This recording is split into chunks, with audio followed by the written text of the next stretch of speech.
Welcome to this really quick tutorial on how to make a floral crown. I'm Julie Collins from the British Academy of Floral Art, and as Garden Day approaches, I'd like to show you a few little top tips on how to make this gorgeous crown.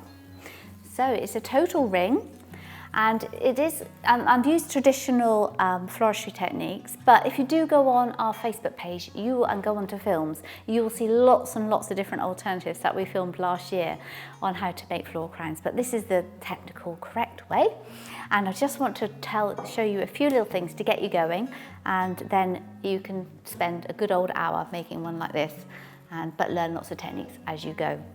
So the very first thing I want to show you is that I'm using parafilm tape, which is a sort of plastic tape. You can use a paper stem tape as well if you've got that.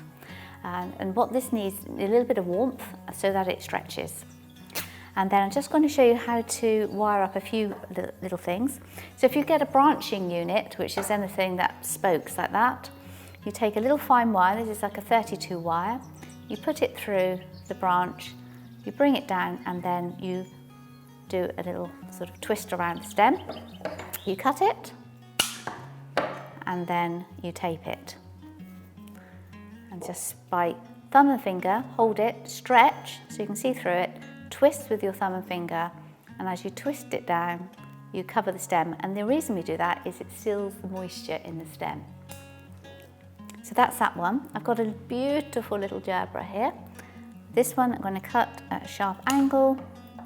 I'm going to place the wire through the head stem, so into the little seed head, out the other side, down, and you just keep that parallel, and tape.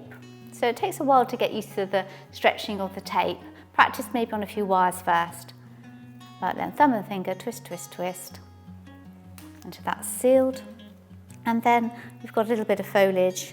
Again, it's a branching unit, so I'm just going to hold that there, take that down, just move it out of the way so you can see it a bit clearer, and then go around like so. Cut, don't cut it too short because it can come out, and then tape. And then I've got a little liziamthus. I'm going to just cut that stem, so another way of wiring and taping. Just going to put up into the seed head there and lie it down next to it. So there's lots of different ways, but just finding a way that suits the flower. Right, so, and I've also just wired up a few little bits of rosemary here. So the very first thing you need to do is to create a hook, so a hook and eye. So I'm just going to tape a little bit of silver wire. So this is what you can do to start off, to get used to wiring and taping. Create it into a loop, like so, and tape. And then if you've got a very heavy flowers, you might want to use a supporting wire and build it up on a supporting wire, but these are very delicate and light. So I'm just going to start building up on here. And then it's good to have a look at the pattern. So if you have a look at mine, I've got a little gerbera, 2 liziamthus, and I've got foliage in and out, the hypericum. Then I go back to a gerbera. So gerbera, so 2 liziamthus. So my little format there is those 3 flowers. And once I know that, then I can sort of prep up all these things in advance and then put it together. So I'm going to start on a bit of hypericum. I'm going to lay that over the hook, and then I'm going to build it up with a little bit of foliage on either side. And then once I've got those in place, I'm just taping. Tape it together. And then I'm going to now put in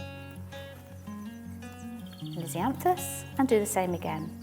A little bit of hypericum, a bit of foliage, and another little bit of rosemary.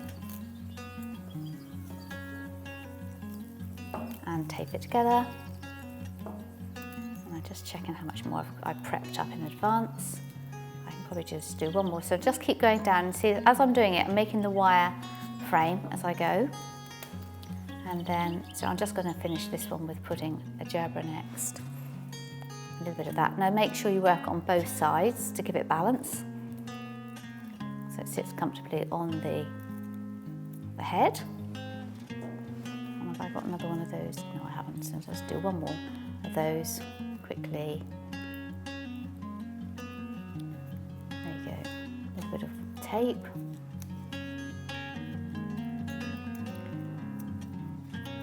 There, and just pop that in. So there you go, so it's a little units that you create, taping them together, and then off you go until eventually you get to the end. It can take ages actually, and never underestimate how big a head is. Because you actually think, oh, I'll stop now, and then realise that even children's heads are quite big, so you think you stop and it doesn't reach. But you imagine you're just going to keep going on building that up until eventually you get a full circle, and then when you get to the end, you'll notice here that that's the actual little loop I started with, and when I get to the end I just carry on taping until I've got a line, and that gives me a little bit of adjustment so that I can adjust it around the head. And you notice that the first bit of foliage and flower slides up underneath so it covers that joint so you can't see it. That turns around, tuck that in so it's not scraping into the head, and there you have it, a floral crown ready for garden day. So garden day is all about sitting in your garden, relaxing, enjoying the garden and making floral crowns with friends. So have fun.